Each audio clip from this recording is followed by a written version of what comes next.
नमस्कार दर्शक वर्तमान भत्ता को नहीं आसी बड़ अपडेट्स तेज वर्तमान यही दिन ठारू आपण मैंने 3500 टंका बढ़ा भत्ता पाइबा जाऊँचे तेज वर्तमान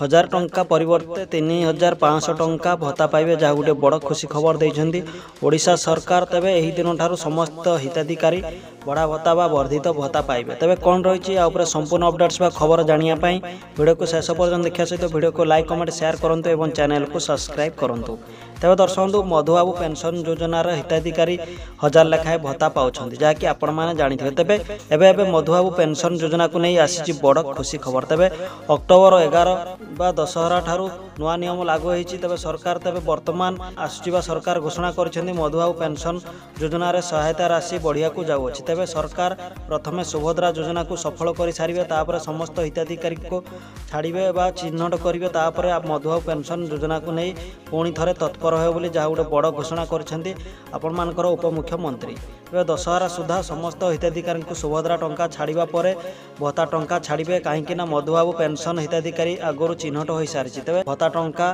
देवार कौन असुविधा हेनी कम समय भितर भत्ता टंका सीधा हिताधिकारी को छाड़ी पारे किंतु वर्तमान सुभद्रा योजना व्यस्त रोचंती सरकार बा नुआ सरकार तेबे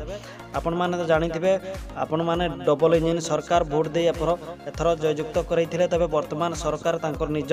जो प्रतिश्रुति देथिले ताहा रखिछन्ती तेबे खूब शीघ्र भत्ता मध्य आपण माने पाई जिवे दशहरा भेटीरे आपण मानकर बढ़ा दरमा बा जो सॉरी बढ़ा भत्ता पाइबे बा वर्धित भत्ता पाइबे तेबे विकलांग लोकंकु देबे 3500 एवं एमती नॉर्मल लोकंकु 3000 भत्ता मिलियो बोली जहाँ गोटे बड़ घोषणा करिछन्ती आपण मानकर उपमुख्यमंत्री तेबे दर्शक एमती अपडेट्स पाइबा वीडियो को लाइक कमेंट शेयर एवं चैनल को सब्सक्राइब करंतु।